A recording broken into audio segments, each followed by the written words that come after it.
आता पिरियड या शब्दाचा अर्थ समजून घेऊया. सर्वप्रथम मराठी अर्थ. कालावधी किंवा ठराविक वेळ. मराठीत समजून घ्या. पिरियड म्हणजे एखाद्या कामासाठी किंवा घटनेसाठी असलेला ठराविक वेळ किंवा कालावधी. एखादी गोष्ट ज्या काळात घडते किंवा चालू राहते त्या वेळेला पिरियड म्हणतात. English meaning: a length of time during which something happens or continues. Easy one line definition: a specific amount of time. आता सिनॉनिम्स पाहूया. Duration, time, span. हे शब्द एखाद्या गोष्टीचा कालावधी किंवा वेळ दर्शवतात. आता अँटॉनिम्स पाहूया. Instant, moment. हे शब्द अत्यंत कमी किंवा क्षणभराचा वेळ दर्शवतात. आता उदाहरणे पाहूया. पहिले वाक्य: the earth completes one rotation in a period of 24 hours. पृथ्वी 24 तासांच्या कालावधीत एक प्रदक्षिणा पूर्ण करते. इथे पीरियड म्हणजे पृथ्वीला एकदा फिरण्यासाठी लागणारा वेळ. दुसरे वाक्य: the school period lasts for 40 minutes. शाळेचा तास 40 मिनिटांचा असतो. इथे पीरियड म्हणजे शाळेतील एका तासाचा कालावधी. आता मित्रांनो, थोडा विचार करा. व्हिडिओ थांबवा आणि खालील प्रश्नाचे उत्तर कॉमेंटमध्ये लिहा. पीरियड या शब्दाचा अर्थ काय? A. A type of food. B. A length of time. C. A small object. D. A sound. आता एक्सप्लोजिव्ह सबस्टन्सेस या शब्दाचा अर्थ समजून घेऊया. सर्वप्रथम मराठी अर्थ: स्फोटक पदार्थ. एक्सप्लोजिव्ह सबस्टन्सेस हा शब्द नाऊन म्हणून वापरला जातो. मराठीत समजून घ्या. एक्सप्लोजिव्ह सबस्टन्सेस म्हणजे असे पदार्थ जे अचानक स्फोट होऊन मोठ्या प्रमाणात ऊर्जा, उष्णता आणि वायू निर्माण करतात. असे पदार्थ उद्योग, खाणकाम किंवा रॉकेट तंत्रज्ञानात वापरले जातात. इंग्लिशमधील अर्थ: materials that can explode and release energy suddenly. एक ओळीत बोलायचे झाले तर substances that can explode and produce a sudden burst of energy. आता सिनोनिम्स पाहूया. एक्सप्लोजिव्ज: डेटोनेटिंग मटेरियल्स, ब्लास्टिंग मटेरियल्स. हे शब्द स्फोट घडवून आणणाऱ्या पदार्थांना दर्शवतात. आता अँटोनिम्स पाहूया. Non explosive materials, safe substances. हे शब्द स्फोट न होणारे किंवा सुरक्षित पदार्थ दर्शवतात. आता उदाहरणे पाहूया. पहिले वाक्य: workers must handle explosive substances very carefully. कामगारांनी स्फोटक पदार्थ खूप काळजीपूर्वक हाताळले पाहिजेत. इथे एक्सप्लोजिव्ह सबस्टन्सेस म्हणजे स्फोट होऊ शकणारे धोकादायक पदार्थ. आता मित्रांनो, थोडा विचार करा. व्हिडिओ थांबवा आणि खालील प्रश्नाचे उत्तर कॉमेंटमध्ये लिहा. Another question: where are explosive substances commonly used? A. In schools. B. In mining. C. In libraries. D. In gardens. आता रिस्पेक्टिव्हली या शब्दाचा अर्थ समजून घेऊया. सर्वप्रथम मराठी अर्थ: अनुक्रमे, त्याच क्रमाने. रिस्पेक्टिव्हली हा शब्द ॲडव्हर्ब म्हणून वापरला जातो. मराठीत समजून घ्या. रिस्पेक्टिव्हली म्हणजे आधी सांगितलेल्या गोष्टी ज्या क्रमाने दिल्या आहेत त्याच क्रमाने त्यांची माहिती देणे. म्हणजे दोन किंवा अधिक गोष्टी सांगताना त्यांचे परिणाम किंवा तपशील त्याच क्रमाने जोडणे. English meaning: in the same order as mentioned before. Easy one line definition: in the same order as stated. आता सिनॉनिम्स पाहूया. को-ऑपोजिटली, इन ऑर्डर, इन सिक्वेन्स. हे शब्द क्रमाने किंवा अनुक्रमाने माहिती देणे दर्शवतात. आता अँटॉनिम्स पाहूया. Individually, separately, randomly. हे शब्द क्रम न ठेवता किंवा वेगळे वेगळे सांगणे दर्शवतात. आता उदाहरणे पाहूया. पहिले वाक्य: Ram and Shyam scored 80 and 90 respectively. Ram आणि श्याम यांनी अनुक्रमे 80 आणि 90 गुण मिळवले. इथे रिस्पेक्टिव्हली म्हणजे रामला 80 आणि श्यामला 90 असे क्रमाने सांगितले आहे. आता मित्रांनो, थोडा विचार करा. व्हिडिओ थांबवा आणि खालील प्रश्नाचे उत्तर कॉमेंटमध्ये लिहा. Riya and Meera scored 70 and 80 respectively. Who scored 80? A. Riya. B. Both. C. Meera. D. None. आता फोरकास्टिंग या शब्दाचा अर्थ समजून घेऊया. सर्वप्रथम मराठी अर्थ भविष्यवाणी किंवा अंदाज वर्तवणे. फोरकास्टिंग हा शब्द नाऊन आणि वर्ब दोन्ही प्रकारे वापरला जातो. मराठीत समजून घ्या. फोरकास्टिंग म्हणजे भविष्यात काय होऊ शकते याचा अंदाज लावणे. हवामान, अर्थव्यवस्था किंवा इतर घटनांबद्दल आधीच अंदाज सांगण्याला फोरकास्टिंग म्हणतात. इंग्लिश मीनिंग: प्रेडिक्टिंग और estimating what will happen in the future. Easy one line definition: making a prediction about future events using information और डेटा. आता सिनॉनिम्स पाहूया. प्रेडिक्शन, एस्टिमेशन, प्रोजेक्शन, अँटिसिपेशन हे शब्द भविष्यातील घटनांबद्दल अंदाज लावण्याच्या प्रक्रियेला दर्शवतात. आता अँटोनिम्स पाहूया. गेसवर्क, अनसर्टन्टी, इग्नरन्स हे शब्द अचूक माहिती नसणे किंवा निश्चित अंदाज नसणे दर्शवतात. आता उदाहरणे पाहूया. पहिले वाक्य: weather forecasting helps people prepare for rain. हवामानाचा अंदाज लोकांना पावसासाठी तयार होण्यास मदत करतो. इथे फोरकास्टिंग म्हणजे हवामानाबद्दल आधीच अंदाज सांगणे. दुसरे वाक्य: accurate forecasting is important for farmers. अचूक अंदाज शेतकऱ्यांसाठी खूप महत्त्वाचा असतो. इथे फोरकास्टिंग म्हणजे भविष्यातील परिस्थितीचा अंदाज. आता मित्रांनो, थोडा विचार करा. व्हिडिओ थांबवा आणि खालील प्रश्नाचे उत्तर कॉमेंटमध्ये लिहा. Choose the correct synonym of forecasting. A. Prediction, B. Silence, C. Darkness, D. अँगर. आता ग्रेगोरियन कॅलेंडर या शब्दाचा अर्थ समजून घेऊया. सर्वप्रथम मराठी अर्थ. ग्रेगोरियन दिनदर्शिका. ग्रेगोरियन कॅलेंडर हा शब्द नाऊन म्हणून वापरला जातो. मराठीत समजून घ्या. ग्रेगोरियन दिनदर्शिका ही आज जगातील बहुतेक देशांमध्ये वापरली जाणारी दिनदर्शिका पद्धत आहे.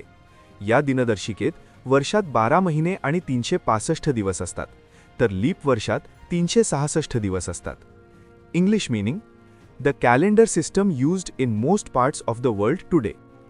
Easy one line definition: the modern calendar used around the world. आता सिनोनिम्स पाहूया. मॉडर्न कॅलेंडर, वेस्टर्न कॅलेंडर हे शब्द आज जगात वापरल्या जाणाऱ्या आधुनिक दिनदर्शिकेला दर्शवतात. आता अँटोनिम्स पाहूया. जुलियन कॅलेंडर, लूनर कॅलेंडर या वेगळ्या प्रकारच्या दिनदर्शिका पद्धती आहेत. आता उदाहरणे पाहूया. पहिले वाक्य: most countries follow the Gregorian calendar. बहुतेक देश ग्रेगोरियन दिनदर्शिका वापरतात. इथे ग्रेगोरियन कॅलेंडर म्हणजे जगात प्रामुख्याने वापरली जाणारी दिनदर्शिका. दुसरे वाक्य: the Gregorian calendar has 12 months in a year. Gregorian दिनदर्शिकेत वर्षात 12 महिने असतात. इथे जानेवारी ते डिसेंबर असे 12 महिने असतात हे सांगितले आहे. आता मित्रांनो, थोडा विचार करा. व्हिडिओ थांबवा आणि खालील प्रश्नाचे उत्तर कॉमेंटमध्ये लिहा. What is the Gregorian calendar? A type of clock, a system for measuring time and dates, a type of planet, a measuring tool. आता लीप इयर या शब्दाचा अर्थ समजून घेऊया. सर्वप्रथम मराठी अर्थ: अधिक वर्ष किंवा लीप वर्ष. लीप इयर हा शब्द नाऊन म्हणून वापरला जातो. मराठीत समजून घ्या. लीप इयर म्हणजे असे वर्ष ज्यामध्ये 366 दिवस असतात. या वर्षात फेब्रुवारी महिन्यात 29 दिवस असतात. पृथ्वीला सूर्याभोवती फिरण्यासाठी लागणाऱ्या अतिरिक्त वेळेमुळे दर 4 वर्षांनी एक लीप वर्ष येते. English meaning: a year that has 366 days instead of 365 with an extra day added in February. Easy one-line definition: a year with 366 days. आता सिनोनिम्स पाहूया. इंटरकॅलरी इयर, एक्स्ट्रा डे इयर हे शब्द 366 दिवस असलेल्या वर्षासाठी वापरले जातात. आता अँटोनिम्स पाहूया. कॉमन इयर, नॉर्मल इयर हे शब्द 365 दिवस असलेल्या सामान्य वर्षासाठी वापरले जातात. आता उदाहरणे पाहूया. पहिले वाक्य: February has 29 days in a leap year. Leap वर्षात फेब्रुवारी महिन्यात 29 दिवस असतात. इथे लीप इयरमध्ये फेब्रुवारीत एक दिवस जास्त असतो. दुसरे वाक्य: अ leap year occurs every 4 years. दर 4 वर्षांनी एक लीप वर्ष येते. इथे पृथ्वीच्या परिभ्रमणामुळे अतिरिक्त वेळ जमा होत असल्याने 4 वर्षांनी एक दिवस वाढवला जातो. आता मित्रांनो, थोडा विचार करा. व्हिडिओ थांबवा आणि खालील प्रश्नाचे उत्तर कॉमेंटमध्ये लिहा. अ leap year has how many days? A. 365, B 366, C 360, D 364. आता रॉकेट टेक्नॉलॉजी या शब्दाचा अर्थ समजून घेऊया. सर्वप्रथम मराठी अर्थ. रॉकेट तंत्रज्ञान. रॉकेट टेक्नॉलॉजी हा शब्द नाऊन म्हणून वापरला जातो. मराठीत समजून घ्या. रॉकेट टेक्नॉलॉजी म्हणजे रॉकेट तयार करणे, त्याचे डिझाईन करणे आणि ते अवकाशात पाठवण्यासाठी वापरले जाणारे विज्ञान आणि तंत्रज्ञान. या तंत्रज्ञानाच्या मदतीने उपग्रह, अंतराळयान आणि इतर वस्तू अवकाशात पाठवता येतात. English meaning: the science and technology use to design, build and launch rockets. Easy one line definition: technology use to build and launch rockets into space. आता सिनॉनिम्स पाहूया. Space technology, rocket science, space engineering. हे शब्द अवकाश संशोधनासाठी वापरल्या जाणाऱ्या तंत्रज्ञानाशी संबंधित आहेत. आता अँटोनिम्स पाहूया. Primitive technology, basic methods. हे शब्द साधे किंवा प्रगत नसलेले तंत्रज्ञान दर्शवतात. आता उदाहरणे पाहूया. पहिले वाक्य: rocket technology has helped humans explore space. Rocket तंत्रज्ञानामुळे मानवाला अवकाशाचा शोध घेता आला. इथे रॉकेट टेक्नॉलॉजी म्हणजे अवकाशात जाण्यासाठी वापरले जाणारे तंत्रज्ञान. आता मित्रांनो, थोडा विचार करा. व्हिडिओ थांबवा आणि खालील प्रश्नाचे उत्तर कॉमेंटमध्ये लिहा. Question: what does rocket technology mean? A. Technology use to cook food. B. Technology use to build and launch rockets. C. Technology use to make clothes. D. Technology use to grow plants. आता phases या शब्दाचा अर्थ समजून घेऊया. सर्वप्रथम मराठी अर्थ: टप्पे, अवस्था किंवा स्तर. फेजेस हा शब्द नाऊन म्हणून वापरला जातो. मराठीत समजून घ्या. फेजेस म्हणजे एखाद्या प्रक्रियेतील किंवा चक्रातील वेगवेगळे टप्पे किंवा अवस्था. एखादी गोष्ट एकाच वेळी पूर्ण होत नाही, तर ती टप्प्याटप्प्याने पुढे जाते. त्या प्रत्येक टप्प्याला फेज म्हणतात. उदाहरणार्थ, चंद्राचा आकार दररोज बदलतो. त्या बदलांना फेजेस ऑफ द मून म्हणतात. इंग्लिश मीनिंग: डिफरंट स्टेजेस और स्टेप्स इन अ प्रोसेस और cycle. Easy one line definition: different stages और स्टेप्स ऑफ समथिंग. आता सिनोनिम्स पाहूया. Stages, steps, levels. हे शब्द एखाद्या प्रक्रियेतील वेगवेगळे टप्पे दर्शवतात. आता अँटोनिम्स पाहूया. होल, कंटिन्युइटी, एन्टायरिटी. हे शब्द एखादी गोष्ट पूर्णपणे किंवा अखंड असण्याची कल्पना दर्शवतात. आता उदाहरणे पाहूया. पहिले वाक्य: the moon has different phases during the month. महिनाभरात चंद्राचे वेगवेगळे टप्पे असतात. इथे फेजेस म्हणजे चंद्राचा बदलणारा आकार किंवा अवस्था. दुसरे वाक्य: the project will be completed in 3 phases. हा प्रकल्प 3 टप्प्यांत पूर्ण होईल. इथे फेजेस म्हणजे प्रकल्प पूर्ण करण्याचे वेगवेगळे टप्पे. आता मित्रांनो, थोडा विचार करा. व्हिडिओ थांबवा आणि खालील प्रश्नाचं उत्तर कॉमेंटमध्ये लिहा. What does phases mean? A. A single point. B. Different stages और steps. C. A loud noise. D. A type of food. आता ग्रॅव्हिटेशनल पुल या शब्दाचा अर्थ समजून घेऊया. सर्वप्रथम मराठी अर्थ: गुरुत्वाकर्षणाची ओढ. ग्रॅव्हिटेशनल पुल हा शब्द नाऊन म्हणून वापरला जातो. मराठीत समजून घ्या. ग्रॅव्हिटेशनल पुल म्हणजे एखाद्या ग्रहाची किंवा वस्तूची अशी शक्ती जी इतर वस्तूंना आपल्या दिशेने आकर्षित करते. पृथ्वीचे गुरुत्वाकर्षण असल्यामुळेच वस्तू जमिनीवर पडतात आणि चंद्र पृथ्वीभोवती फिरतो. English meaning: the force by which a planet or object pulls things towards itself. Easy one line definition: the natural force that attracts objects towards a planet or large body. आता सिनोनिम्स पाहूया. Gravitational force, gravity, attraction.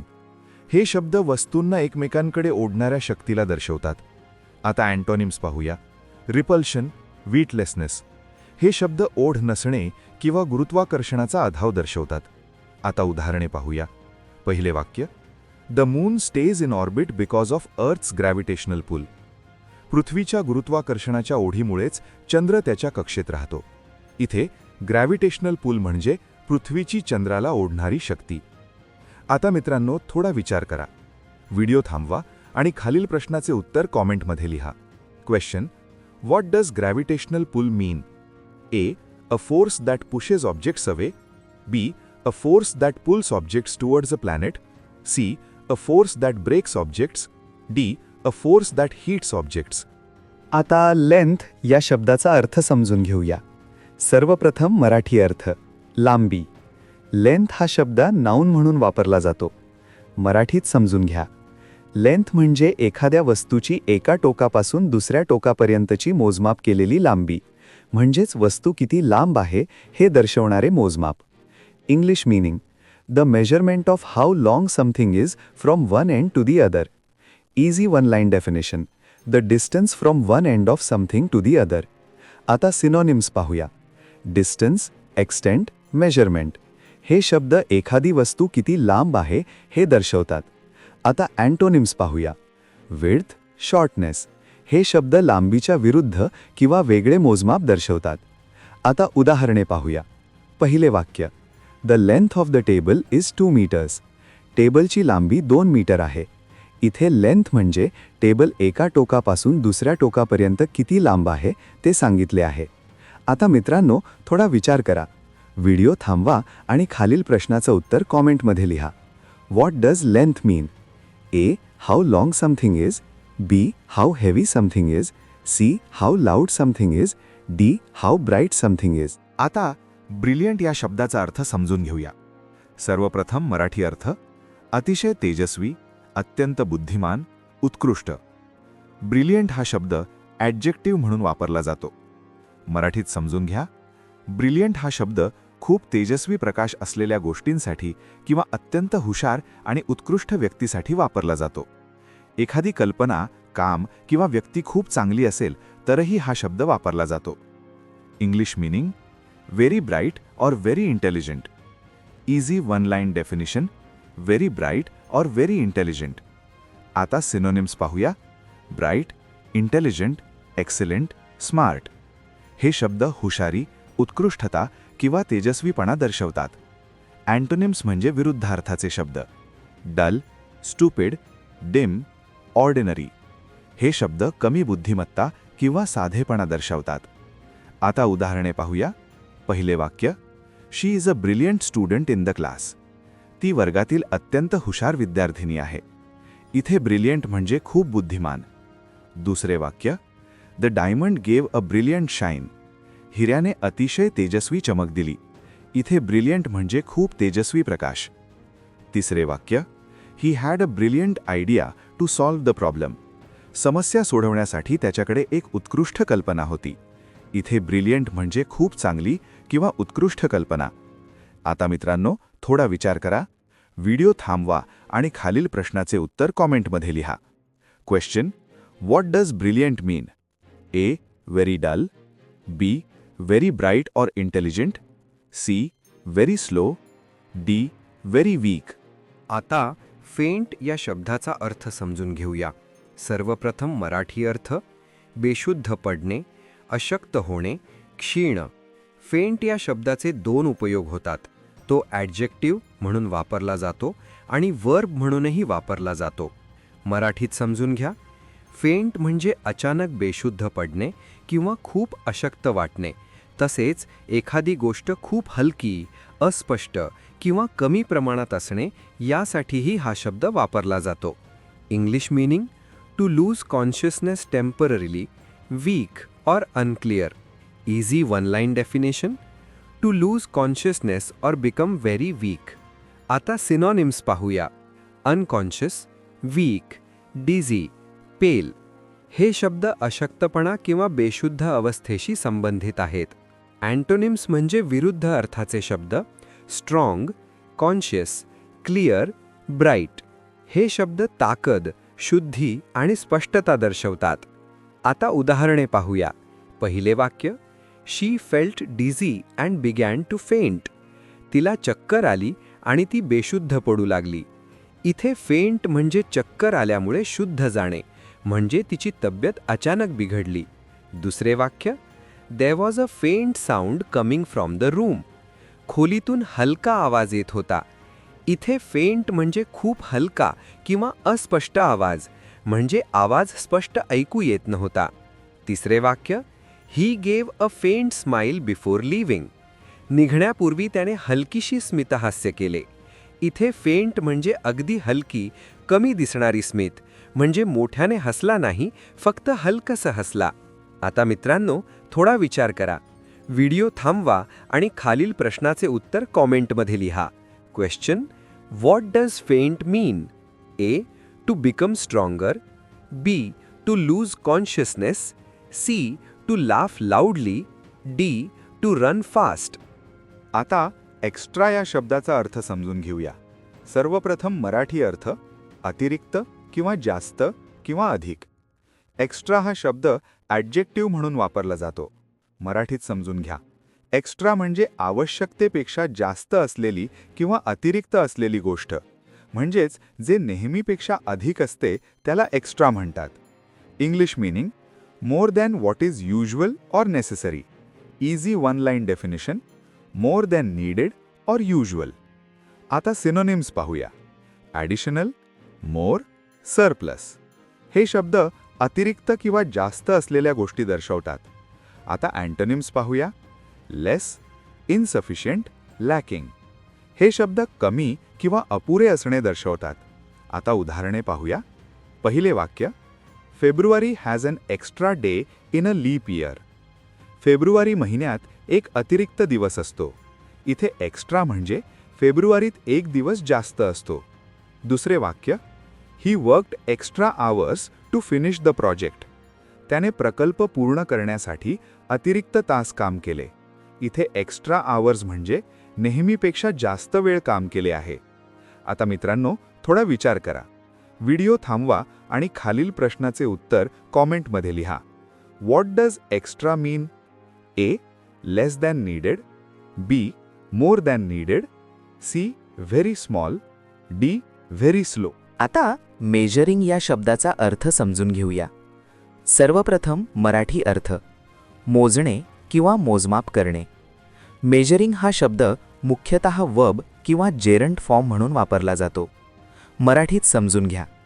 Measuring म्हणजे एखाद्या वस्तूची लांबी, उंची, वजन, अंतर किंवा प्रमाण मोजणे. आपण जेव्हा एखादी गोष्ट किती मोठी, किती लांब किंवा किती जास्त आहे हे जाणून घ्यायचे असते, तेव्हा आपण मेजरिंग म्हणजे मोजमाप करतो. English meaning: finding the size, length, amount और डिग्री ऑफ समथिंग.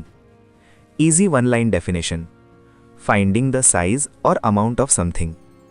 आता सिनोनिम्स पाहूया. Calculate, gauge, estimate. हे शब्द एखाद्या गोष्टीचे प्रमाण किंवा आकार ठरवणे दर्शवतात. आता अँटोनिम्स पाहूया. Guess, ignore. हे शब्द मोजमाप न करता अंदाज लावणे किंवा दुर्लक्ष करणे दर्शवतात. आता उदाहरणे पाहूया. पहिले वाक्य: ही is measuring the length of the table. तो टेबलची लांबी मोजत आहे. इथे मेजरिंग म्हणजे टेबल किती लांब आहे हे मोजले जात आहे. दुसरे वाक्य: she is measuring the flour for the cake. ती केकसाठी पीठ मोजत आहे. इथे मेजरिंग म्हणजे केक बनवण्यासाठी लागणारे पीठ योग्य प्रमाणात घेणे. आता मित्रांनो, थोडा विचार करा. व्हिडिओ थांबा आणि खालील प्रश्नाचे उत्तर कॉमेंटमध्ये लिहा. He is measuring the distance between two cities. याचा अर्थ काय? A. He is ignoring the distance. B. He is finding the distance. C. He is hiding the distance. D. He is breaking the distance. आता warmer या शब्दाचा अर्थ समजून घेऊया. सर्वप्रथम मराठी अर्थ: जास्त उबदार, अधिक गरम. वॉर्मर हा शब्द ॲडजेक्टिव्ह म्हणून वापरला जातो. मराठीत समजून घ्या. वॉर्मर म्हणजे आधीपेक्षा किंवा दुसऱ्या गोष्टीपेक्षा जास्त उबदार किंवा गरम असलेले. साधारणपणे दोन गोष्टींची तुलना करताना हा शब्द वापरला जातो. English meaning: having more heat, slightly hot. Easy one line definition: more warm और हॅव्हिंग मोर हीट. आता सिनोनिम्स पाहूया. Hotter, heated, mild. हे शब्द जास्त उष्णता किंवा उबदारपणा दर्शवतात. आता अँटोनिम्स पाहूया. Colder, cooler, chilly. हे शब्द कमी उबदार किंवा अधिक थंड असणे दर्शवतात. आता उदाहरणे पाहूया. पहिले वाक्य: the weather becomes warmer in summer. उन्हाळ्यात हवामान जास्त उबदार होते. इथे वॉर्मर म्हणजे उन्हाळ्यात तापमान वाढते. आता मित्रांनो थोडा विचार करा. व्हिडिओ थांबवा आणि खालील प्रश्नाचं उत्तर कॉमेंटमध्ये लिहा. Which word is the opposite of warmer? A hotter, B heated, C colder, D mild. कधी तुम्ही अशा व्यक्तीला पाहिलं आहे का ज्याच्याकडे खूप कमी पैसा किंवा ताकद असते? चला पाहूया इंग्रजीत त्यासाठी इडियम कोणती आहे. आता आपण अ मॅन ऑफ स्ट्रॉ हा वाक्प्रचार समजून घेऊया. English meaning a weak or insignificant person. Marathi meaning दुर्बळ किंवा महत्त्व नसलेली व्यक्ती. स्पष्टीकरण जेव्हा एखादी व्यक्ती प्रभावहीन, दुर्बळ किंवा फारशी महत्त्वाची नसते तेव्हा अ मॅन ऑफ स्ट्रॉ ही इडियम वापरतात. Sentence 1. He looks powerful but in reality he is just a man of straw. अर्थ तो शक्तिशाली दिसतो पण प्रत्यक्षात तो दुर्बळ आहे. स्पष्टीकरण तो प्रभावहीन असल्यामुळे इडियम योग्य ठरते. Sentence 2. The leader turned out to be a man of straw. अर्थ तो नेता प्रत्यक्षात प्रभावहीन निघाला. स्पष्टीकरण त्याच्याकडे खरे सामर्थ्य नव्हते म्हणून इडियम वापरली आहे. Exam tip. A man of straw या वाक्प्रचाराचा अर्थ दुर्बळ किंवा महत्त्व नसलेली व्यक्ती. अर्थ अ वीक ऑर इनसिग्निफिकंट पर्सन. स्पर्धा परीक्षेत विचारला जाऊ शकणारा प्रश्न. अ मॅन ऑफ स्ट्रॉ या वाक्प्रचाराचा अर्थ काय? ए शक्तिशाली व्यक्ती, बी दुर्बळ व्यक्ती, सी हुशार व्यक्ती, डी श्रीमंत व्यक्ती. योग्य उत्तर कमेंट करा. कधी तुम्हाला असं वाटतं का की तुमच्याकडे खूप काम आहे आणि वेळ खूप कमी आहे? चला पाहूया इंग्रजीत त्यासाठी इडियम कोणती आहे. आता आपण a lot on your plate हा वाक्प्रचार समजून घेऊया. English meaning to have many tasks or responsibilities.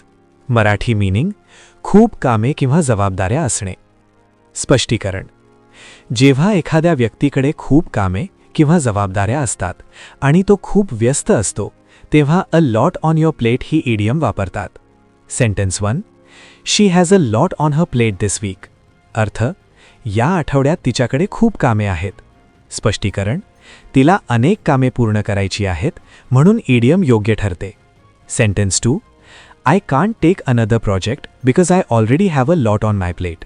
अर्थ मी आणखी प्रोजेक्ट घेऊ शकत नाही कारण माझ्याकडे आधीच खूप काम आहे.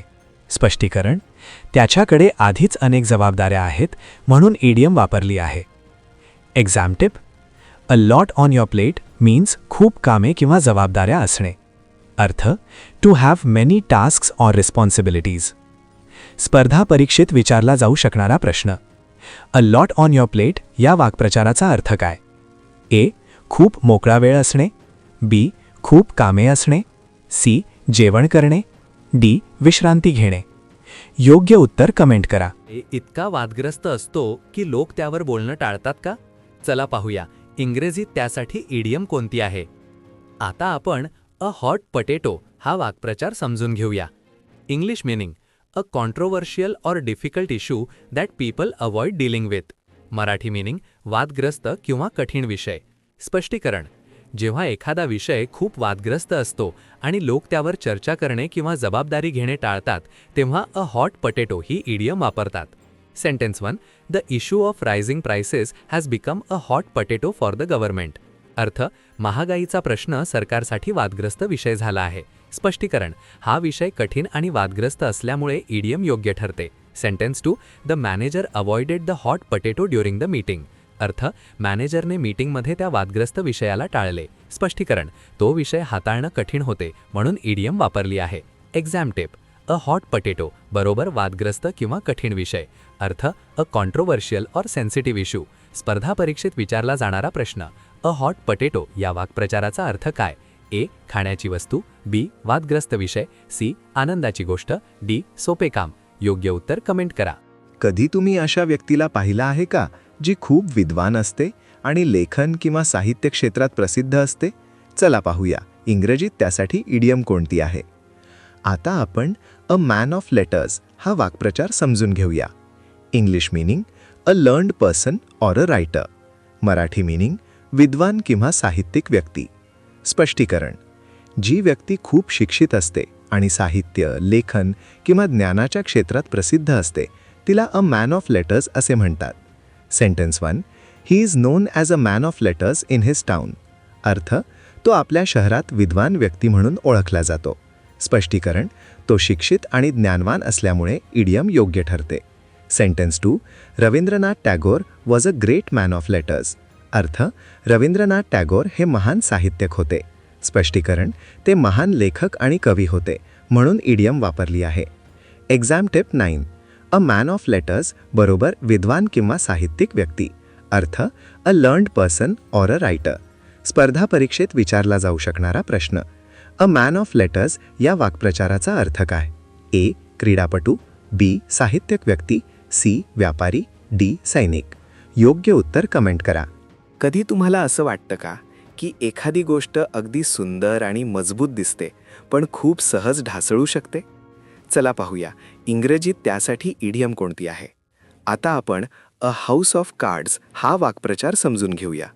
English meaning: a plan or organization that is weak and likely to fail.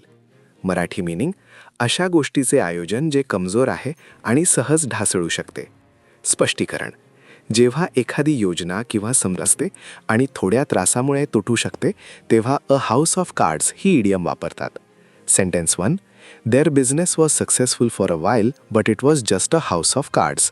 अर्थ: त्यांचा व्यवसाय काही काळ यशस्वी होता पण तो फक्त एक कमजोर योजना होती.